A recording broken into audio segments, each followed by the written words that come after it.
Hi. Hi, we just saw Antman. and Wasp-inator. Wasp-inator likes this movie. Yes.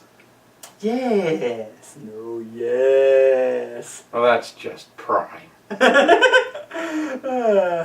No, there weren't any Transformers in it, and no Michael Bay, thankfully. No. But it was definitely a worthwhile... Though there was one character we could probably compare to Michael Bay. We'll get to that. It's a worthwhile sequel. Yes. It didn't fall victim to sequel syndrome. Sequelitis is often called on TV tropes. Sequel. Well, the thing is, the MCU's never really had that problem, aside from maybe Iron Man and Thor.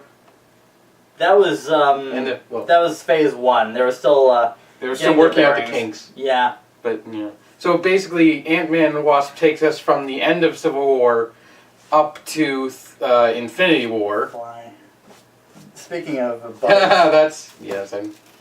So basically, after the Sokovia Accords and Ant-Man gets arrested, he gets put on the house. Scott Lang Ant-Man. Yes. We have to specify that. We shouldn't, but because Hank Pym isn't Ant-Man in this movie. Although they do intro with Hank Pym and Janet Van Dyne as Ant-Man and the Wasp. Yeah, they pulled a Lord of the Rings 2 Towers where the opening of this movie was a flashback from the last movie. Because didn't they talk about just some throwaway lines in the first Ant-Man? It was a bit more than throwaway lines, but yeah. Okay, but it was a tragic backstory line. Yes, but Scott Lang has been put under house arrest. Yeah. And Hank Pym and Hope Van Dyne are on the run as fugitives because Captain America's side lost. Yeah. Spoiler! Yeah. But the funniest thing we learned is he didn't even ask Hope if she wanted to join in Civil War, which is kind of the biggest dick thing Scott did. Yeah, it wasn't even addressed in the Civil War movie. They didn't even, because they hinted at it at the end of Ant-Man of her becoming the Wasp. Yeah. But he didn't ask her, and she was mad at this throughout the whole, through the opening of the movie. She was pretty upset about that. I mean, she wasn't livid or anything. Yeah. She was like, "Oh, so you went on this without me? Without me? Okay, I see. Whatever, Yeah, they're kind of off to basic. Yeah, it's basically they were at the passive aggressive. Like their relationship had basically gone from happy at the end of Ant-Man to back to the start of Ant-Man where they had just met and were pretty passive aggressive. Yes, but still had feelings for each other. That was This movie did a really good job of sucking you in to the story and making you care about what's going on. Even though it basically... This could be Ant-Man right here. We just killed Ant-Man. Wasn't an ant, though. It was a fly. We just killed Wasp. No, we killed Jeff Goldblum.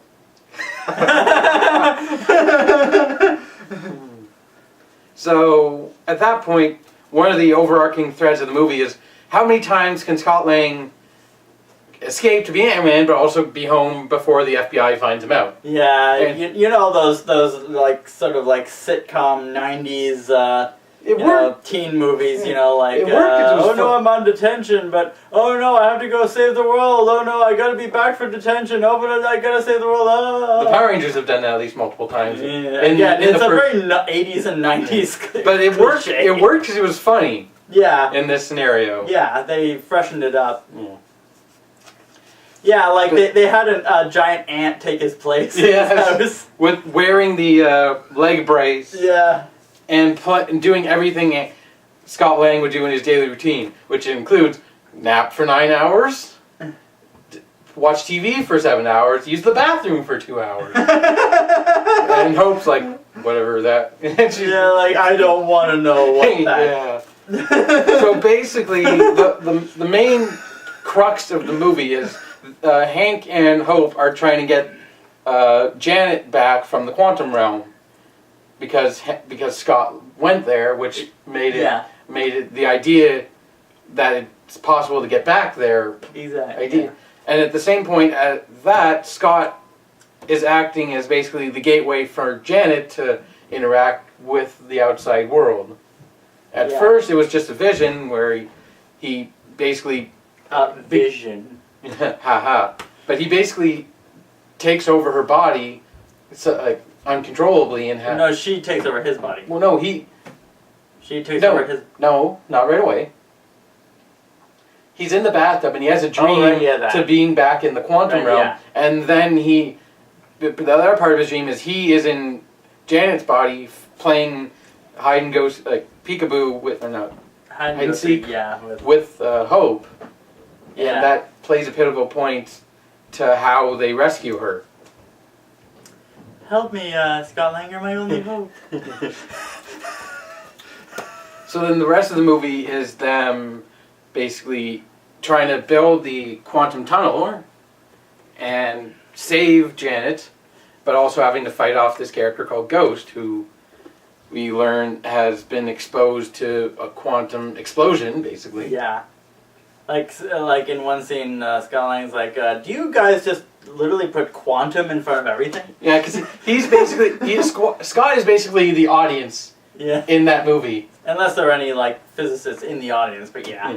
Like, he's a regular movie goer. The average Joe. Yes. In a realm of super geniuses. Yeah. He's just the guy who's really good at breaking into stuff. Yeah. And there was a recurring plot thread that he was trying to get his life back together by starting a business. Yeah. With T.I., the Mexican guy, and the Russian guy, whose names I don't remember. But like they're starting a business, and like that's basically trying to everything's pulling at him in different directions. Yeah. So it was really fun. Yeah. It was really fun. But like there were a lot of tropes, but the way they got to those tropes was really enjoyable. Yeah. So like basically,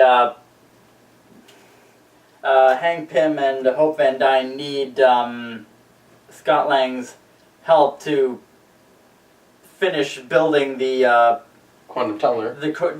And because they need what's in his head, There's so many references to lobotomies.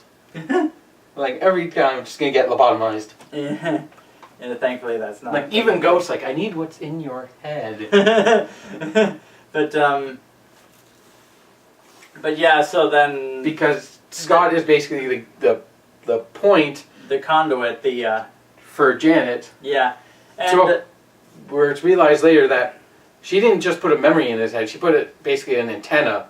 Yeah. Where they can use him, and she even possesses him at one point, which is a really funny scene. Because you don't need it's hard to notice the transition, but it's very subtle where it vibrates for a second, and it suddenly switches to Janet as Scott.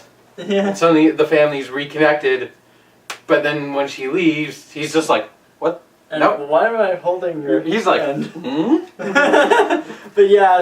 But yeah, we need to talk more about Ghost. Yeah. So it turns out her father worked with Hank, along with another character in the movie, Bill. Bill Nye, this. But played by Lawrence Fishburne. Which, I know this is, just me being a nerd, but I really wanted him in one scene to just, offer them 2 pills. Good old Morpheus. But yeah, anyway. But like Hank and Bill worked on a project called Goliath, which is very similar to Antman. And then they partake in basically dick measuring joke, where Bill says he grew 27 feet, or something like that. Yeah, something like that. And Scott says he grew 65 feet, and even Hope's like, when you two are done comparing size... one thing before we continue, Goliath, that sounds familiar. I think that was actually a character in Marvel. Maybe. It might have actually been in the one in the Civil War comic that got killed. Mm. Yeah, it might have been that one. By the Thor clone, which thankfully is not in the MCU. Yes. Neither is the Illuminati, thankfully. Yeah. Anywho. But, yeah, so Ghost, as a result of the bomb, her parents died, but she is basically quantum tunneling permanently, where all her cells in her body are fluxing in and out of existence. Yeah. It's like she's in constant pain, and then S.H.I.E.L.D. took her. Which it didn't actually outline. They didn't actually outright say it, but it was pretty obvious. If you've seen Captain America: The Winter Soldier, yeah, it wasn't actually S.H.I.E.L.D. No, that was using her. Hydra that infected S.H.I.E.L.D. Yeah, and it was if you've seen that movie, you can piece it together. Yeah, Hydra wanted to use her. Yeah, they made her into a weapon. Yeah. Basically gave her a cool suit that they said would help her, and they promised to cure her, but they lied. Because Hydra. Yeah. And then Bill took her in and also promised to cure her. Well, he actually meant it. It's just they didn't quite have the technology yet to do it. They needed help. Yeah. And the whole time, everyone's talking about how big an ego Hank has and how hard it was to work with Hank. And like painting Hank as pretty much as close to comic book accurate as you could without having the full mental breakdown. Yeah, and also I noticed in this movie a lot of parallels to the Iron Man movies. I mean, the bit with Ghost being the daughter of someone who Hank Pym fired. Yeah. Ivan Vankoff? Anyone? Oh, from Iron Man 2? Yeah. And Whiplash? Yeah. Yeah. And then the bit of Iron Man 3, which is something we haven't mentioned yet, but Scott Lang's new suit is a piece of crap. It's basically given to him because, as he said, he destroyed the one he used in Civil War after he got caught. And this one is a work in progress made by Hank, and it constantly, it has performance anxiety issues. It won't go small when he wants to go small. It'll make him basically that tall when, like, it turns out he didn't destroy the suit, so they have to go... tall? Yeah. So they have to go back and get it. But the funny thing is... That might have partially disappeared, but whatever. Well, purple, blue, maybe. But there was a funny character bonding scene between him and his daughter where they basically break in, which you don't realize it's his house, but they break into his house and recover treasure, which is a trophy which says "World's Greatest Grandma." And it turns out he stuck his suit from Civil War on the bottom of that trophy. Yeah. So I have to go get it back in her school. Yeah. And he has total performance anxiety issues where he's small and then he gets too big and he fills the room and he hits his head. Yeah. It's tons of comedy. Again, very much similar to the Mark 42 from Iron Man 3, where it's just the thing just kept falling apart. Yeah. Very similar to how Batman in the Nolan trilogy, they explained his suit between movies on. He sent plans to Lucius to create a new suit with actual neck articulation. It'd be nice to be able to turn my head. Yeah, making fun of all the spandex Batmans who couldn't turn their head. Well, that wasn't spandex, that was rubber. Oh yeah. So, basically, the movie is there's also a tertiary character called something Birch. Oh yeah. Who's a giant pain in the ass, but he's selling Hank and Hope the quantum tech. Yeah. And he wants in on it because he has some pretty expensive buyers.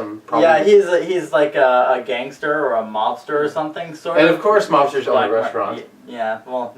Kind of a very... Stereotype. Very stereotypical cover. Yeah. But, like, he's throughout the whole movie, and he's so annoying. Like, it's just, you want to punch him. Like, he's always there. Another parallel to Iron Man 2, only this guy's way more annoying than Justin Hammer was. And Justin Hammer was actually entertaining. Yeah.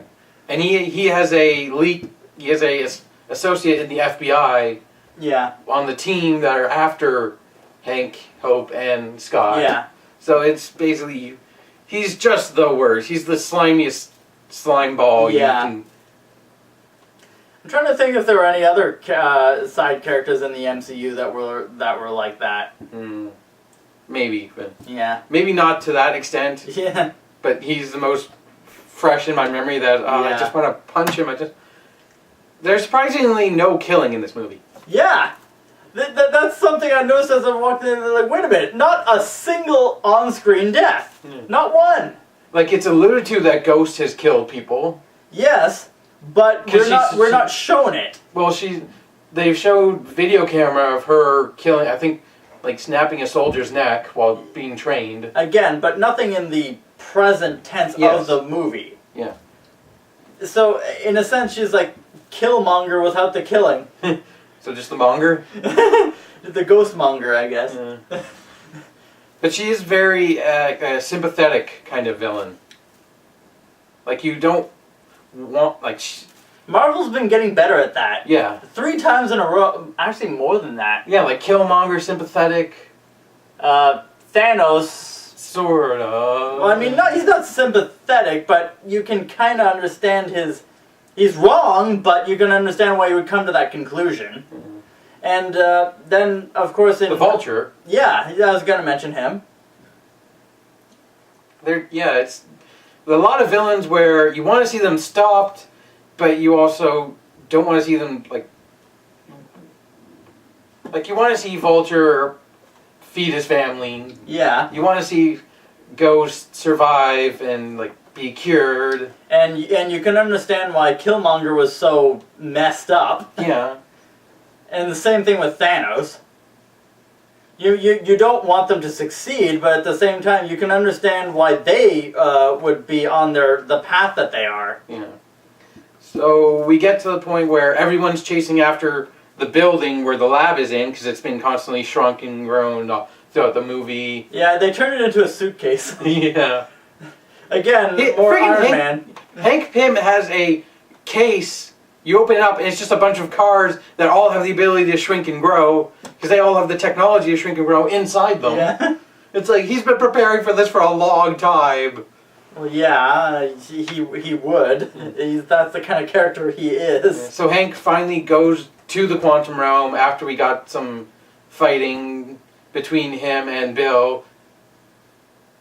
And he pulls out a suit that I'm not sure where it's from in the comics, but it's definitely a comic book suit. Like, it's retro. It's not anything he's used in the Antman movie or like any flashbacks, but it's silver armor basically. It looks more armored than it's 60s and 70s. Yeah, probably. But he don't. I might look it up, but yeah.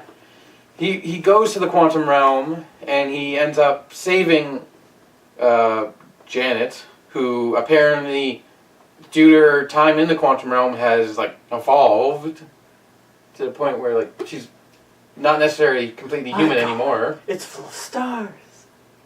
Like there's they mentioned adapting and evolving due to her surroundings. Yeah. So she has this ability, it's seen to, and it's not exactly explained, but at this point, 2 Ant-Man movies in, you just don't question the physics. Yeah. Like, they don't make sense, but they're fun to the point where you can just ignore it. It's a comic book movie. Yes. Yeah. It's you're surrounded by guys who stick to walls, who fly in metal suits, who have hammers who grant them invincibility, immortality, and the ability to control... And alloys that are like basically indestructible. And you're questioning some science about shrinking. And a gauntlet that controls the universe.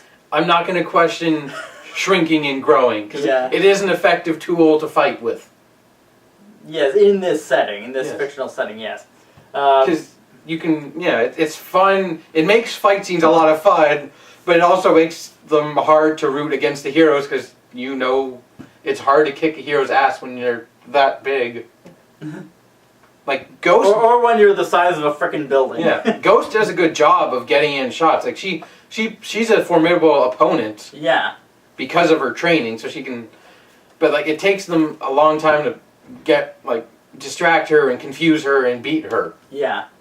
Sorry about that technical issues. Yeah, but memory card was full. Anyway. Yeah. So we were talking about how Ghost, her she was. Her phasing powers, which was also her handicap. Yeah.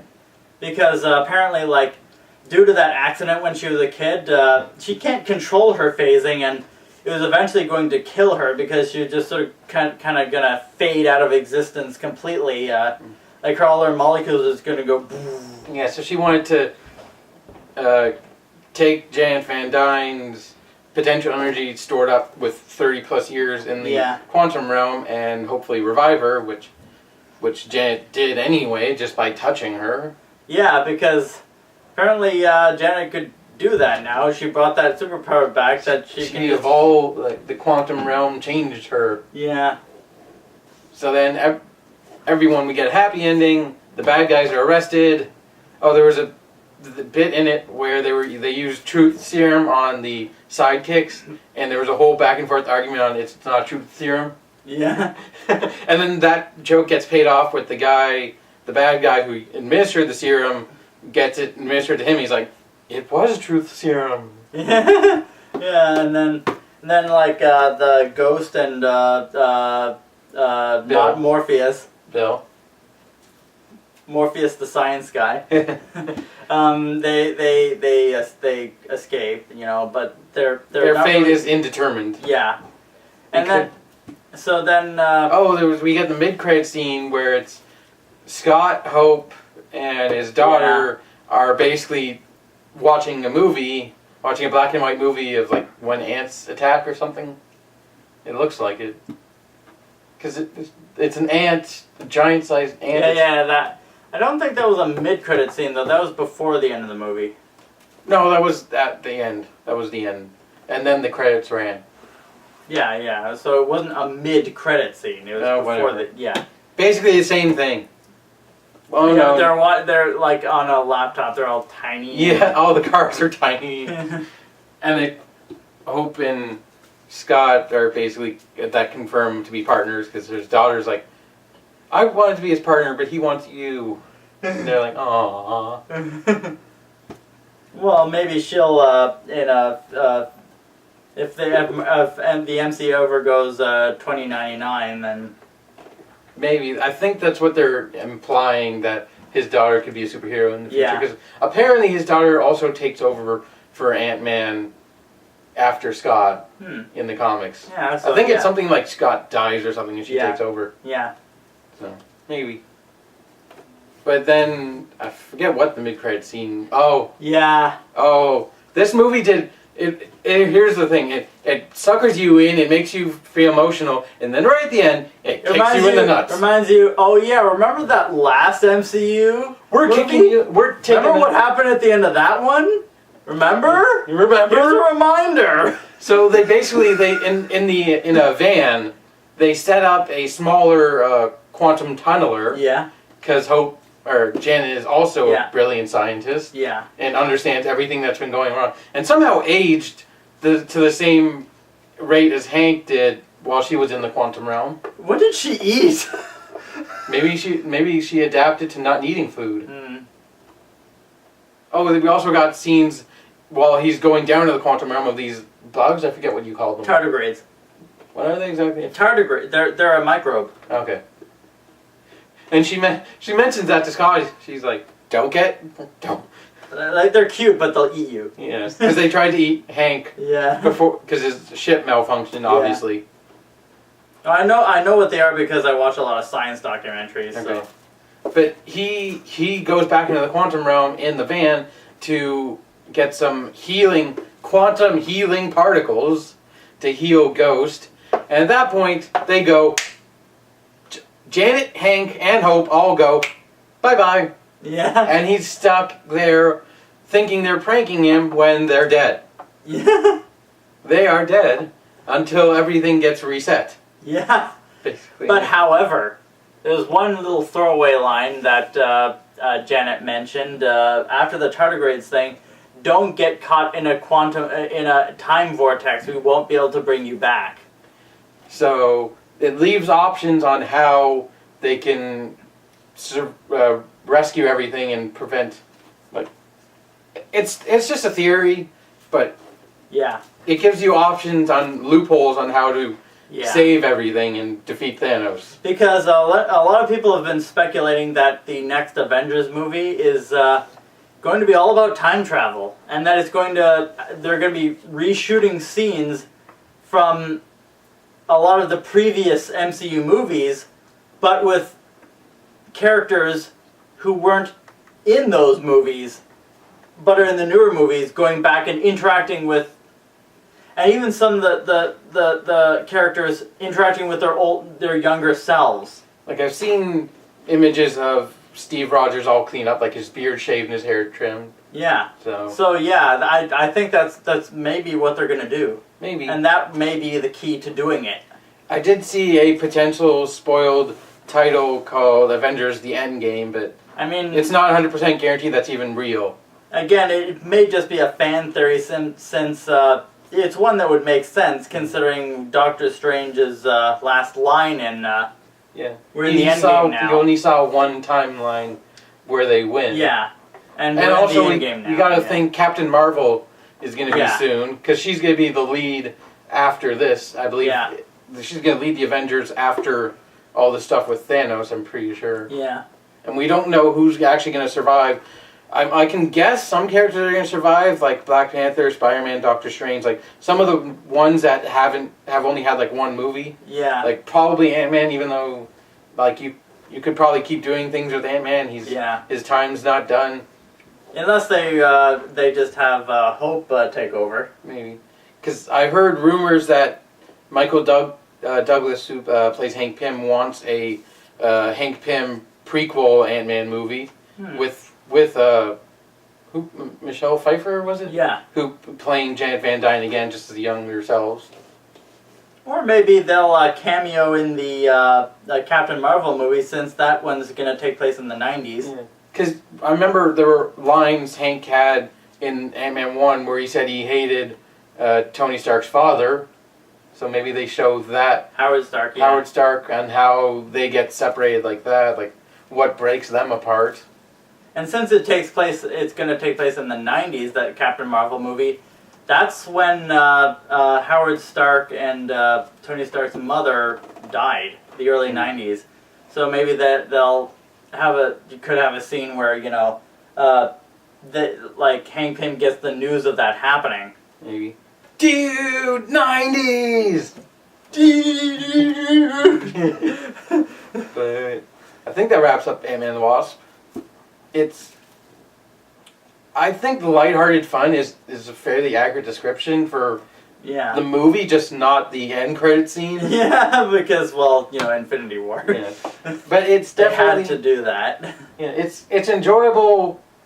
It's an enjoyable superhero movie with, like, a lot of, surprising depth for for Scott Lang as a character. Like, very, character focused on his relationship with his daughter, his relationship with Hank and Hope and Hank's relationship with Janet. Like, very character focused. Mm-hmm. It's definitely worth it if you don't mind getting kicked in the balls at the end. I mean, if you've already seen Infinity War, this will be like you're wearing a cup. Hope you're wearing a cup then. What's the next movie anyway? Might be Captain Marvel. I don't know. We'd have to look that up, but it's probably Captain Marvel, I think. Won't the next Avengers come out in 2019? Or is it? I don't remember. Because didn't we already have it? They don't do more than one Avengers movie in a year. Obviously. And they've already done one this year. Yeah. So they won't do another one this year, even though they've filmed everything already for the basis of Avengers 4. Yeah. So I don't know, we'll have to look that up after. Anyway, cool.